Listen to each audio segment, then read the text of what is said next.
Hey everybody, welcome back to The Wall Guys. Today we're going to be talking about camping, as we like going camping together. So Jason, Trish, and Anthony here. We're The Wall Guys. Yeah, let's talk about it. I feel like I was the most recent hire in the Convert. camping or the convert Yeah. to the camping culture here.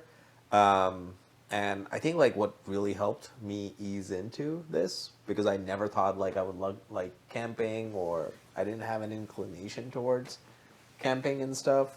But I think the way we did it, so talking about the different kinds of camping. One Yeah. is Well, why don't you tell us a little bit about like why didn't you think you'd be into it, or what were your like perceptions of it before going camping? because you guys didn't sell it well. That was the problem. No, this is a good question. I feel like I have always felt uncomfortable when there's not a toilet or like a public amenity like that around me. So that has always played up in my mind whenever I was doing outdoor activities in the past. But I think Always a constant stress on your mind where constant where the stress on nearest my restroom mind. is. Exactly.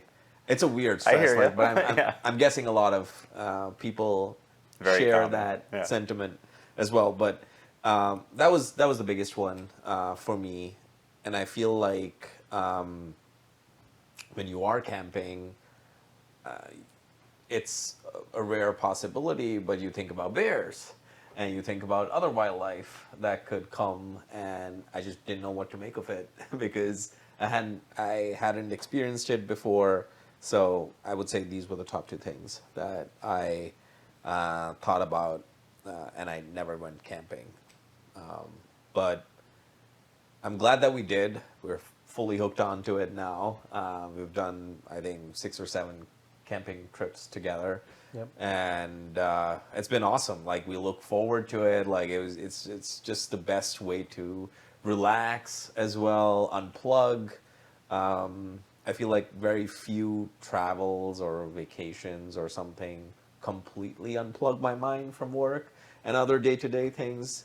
This truly does every time, each time. Like, we, even if it's one night, 2 night, whatever, it's always been great. So yeah, I think, Anthony, you're the best at explaining what are the different types of campings. Yeah. Yeah, I mean, so I think we've done it now quite a few times, and it's always fun like doing it with different people and going out into the woods. And I think, the biggest challenge in most people's minds is like they don't really understand the purpose or the reason behind it, because you think like, oh, you're losing these amenities, you're losing access to things that you like why would you put yourself through, a hardship or a lack of having like a roof, or a stable bathroom, or a kitchen or anything like that. Like, those are things that everybody obviously works hard for in their lives, to have a place and to have a home, and to have that kind of safety. But I think the biggest benefit about camping is that it really distills and simplifies your life, and it gives you a different perspective of what you actually need in your life to live and continue and to be out. And like, you really don't need that much. And I think that perspective helps you to kind of disconnect, and also put a lot of other elements in your life into proportion, or lets you compare things. Say like, oh, like this thing I thought was a big deal really isn't a big deal, because like I could just not be doing that and live my life in a different way. And I think you get different levels of that depending on what type of camping you do. So I would say the first type of camping would be, I guess like a glamping kind of thing, or like a luxury camping. That's like kind of the closest to not actually camping, and the closest to like normal life, where like usually like if you're glamping, you've got a bathroom, you've got like an enclosed space, you've got maybe a heater, you've got air conditioning or something, and some kind of like yurt or something like that.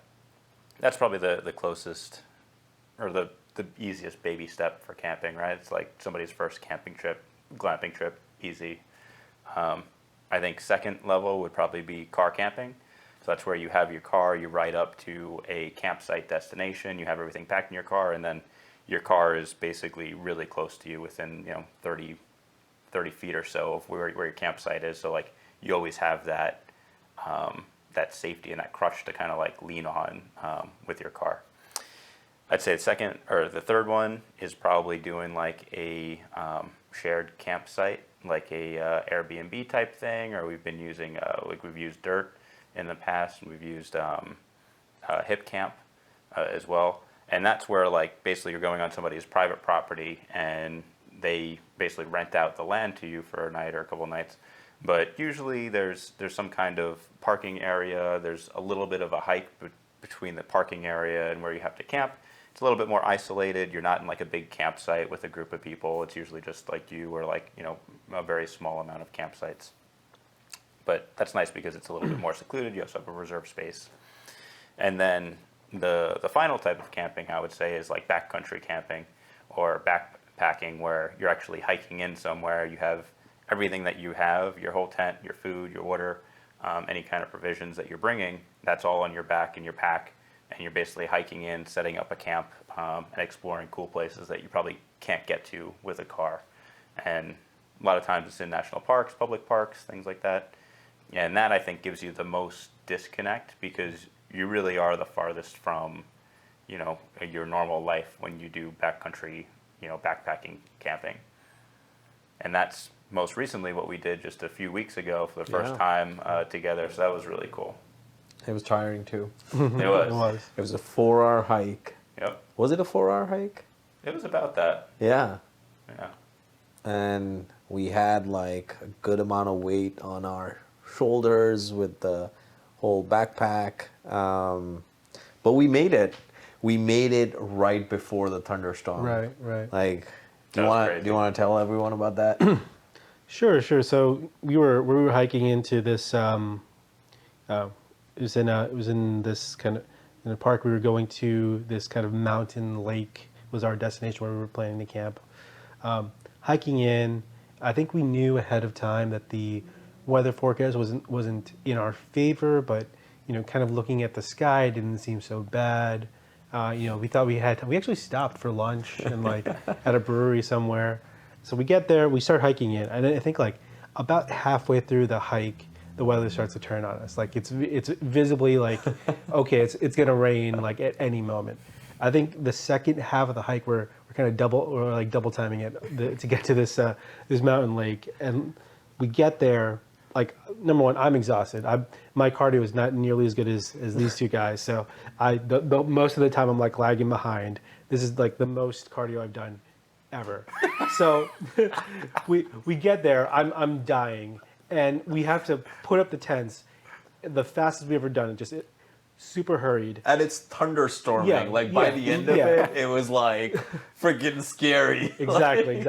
We get in like right as like the real meat of the storm hits, and I just have to lie there, thankfully able to lie down and just like recover finally, and just for a couple hours as like this thunderstorm just raging around us, which was also an interesting experience. I've never been like in a tent in a thunderstorm like that, right? So. It was record timing, I have to say. Yeah. When we reached and the entire tents were set up like one by one, and like it was like what, under 9 minutes or something. We set up all 3 tents and had our campsite going in less than 10 minutes. Yeah, which was like freaking crazy. Like normally we're lost with all the poles and stuff, and it's like people around us were like, these guys are messed up. Like they're gonna come and like they're gonna get caught up in the rain and everything, and I'm pretty sure like everybody was like, how did they do it? Yeah. Like, we set that up super fast. We got the stakes in and everything. Yeah. And it was like as soon as the tents were up, it was like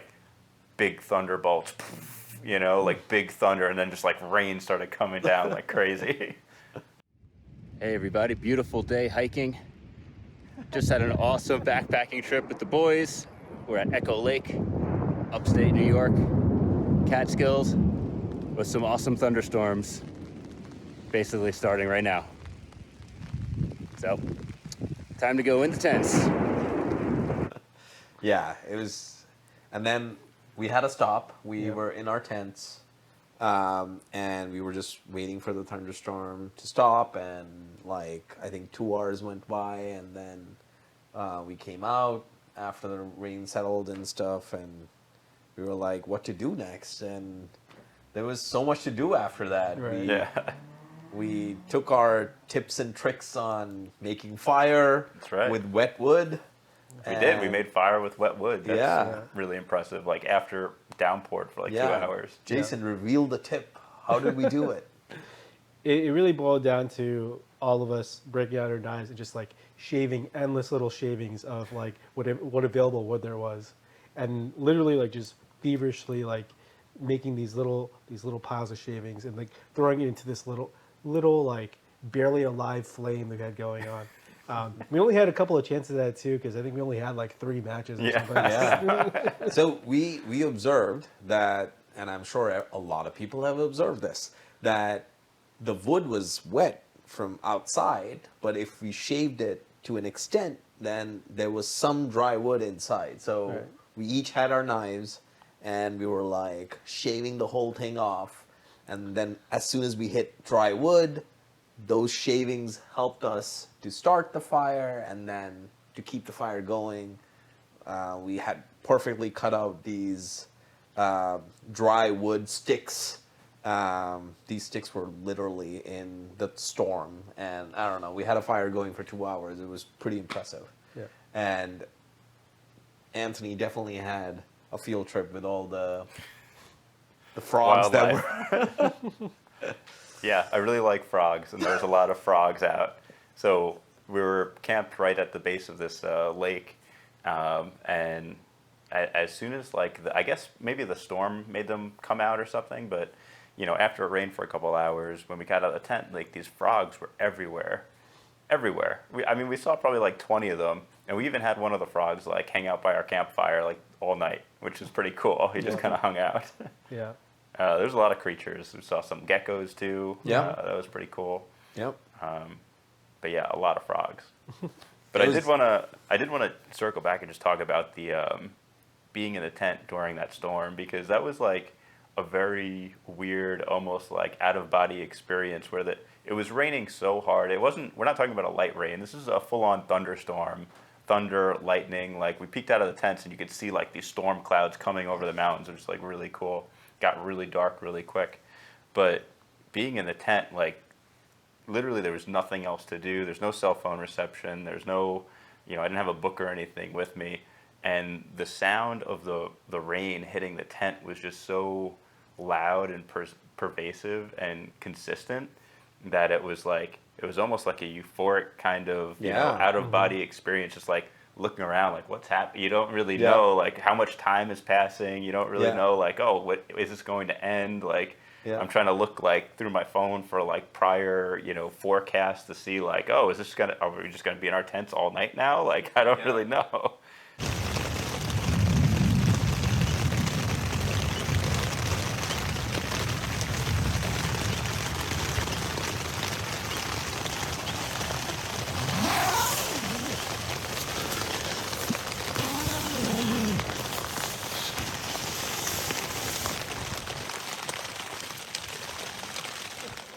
And that goes back to the unplugging bit. Yeah. Like, it was the best level of nothing else matters. We have the tent. Yep. Now it's like peace. Even though it's so loud with all the rain and everything, it was so peaceful just being in the tent and like just relaxing. Yeah. Jason almost died, so like Yeah. after all the hiking, so he was enjoying it. Yeah. All of us. It was fantastic.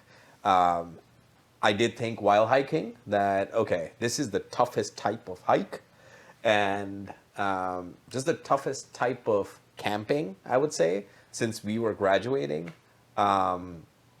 doing this, but it definitely is great because like usually for car camping, glamping, you would have to make reservations, you would have to make like certain bookings of a place, spend some sort of money as well. Yeah. We didn't spend like anything. Yeah. Average like on HipCamp, how much do we spend? Like $100 a night or $50 a night. This was just like we picked a place, hiked, and just like put our tent wherever the camp area was, and it was good. It was not. It was a public campsite, but it didn't have that many people because not everyone is willing to hike 4 hours and camp. So different levels, but I think like I would love to do this again and again. It'll be great. Yeah. But yeah, I mean, we went through the whole transition as you explained it. I don't think we did glamping. Mm-hmm.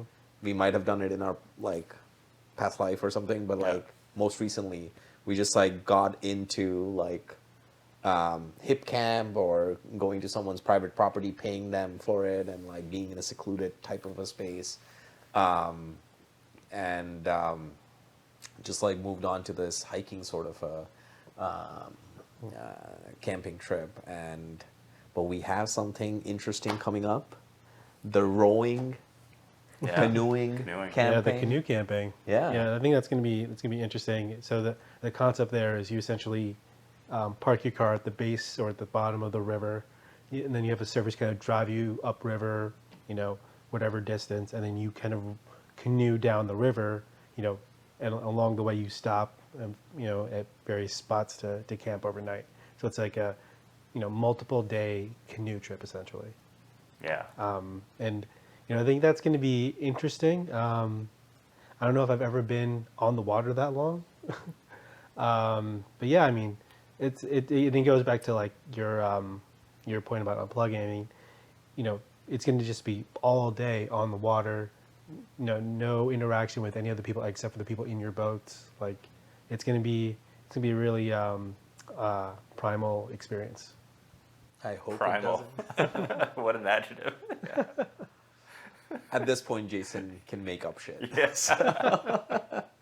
He's Jason's- earned it. He hiked 4 hours. I know. Jason's like, I hope there's not a whole lot of cardio that comes with the rowing.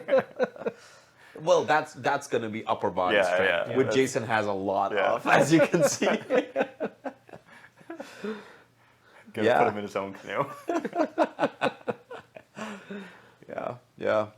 Yeah. Maybe we make a episode when we do this Yeah. trip and share our experiences. But yeah, we highly recommend camping, and in some shape or form, do try it. Start with glamping or start with car camping or something. I think it's amazing, and I feel like there's a lot for everyone in these trips. Like we even try like a lot of different cooking things, and Oh, yeah. like we moved on to nice desserts at this point, and then we toned down everything a bit because we were eating a lot and like not feeling well the first Yeah. night, or drinking a lot and not feeling good the next day. Yeah, you get first night. You get to have burgers and sausages and a whole bottle of whiskey. Obviously, you're gonna feel great the next morning. Perfect for the hike back. Wake up 20 times during the night. Yeah. You're really scared of the bears, but you have to. You remember the one camping trip we did on top of that cliff, and then Yeah. in the middle of the night we wanted to go to the bathroom. We had to climb down the cliff in the dark. Yeah, that's right. Then get into the car. Then get in the car. Drive a mile. Yeah. Yeah. Then go to the toilet. That was It was a good amazing. one. Awesome. Well, I think this is a good overview of some of our camping explorations and different places that we've been to. I guess wait till next time for the catch up and for more information about our canoe camping trip, Yeah, super excited. which is actually going to come up pretty soon. It's going to be in the next couple months. So yeah, Right. we've got to figure out the right weekend for that and book it with Aaron. Yep. Maybe we'll even bring Aaron on to talk about his experience Our guest doing speaker. canoe camping. Ooh, our first guest. Yeah. Aaron's our intern. All right, everybody. That's all, guys.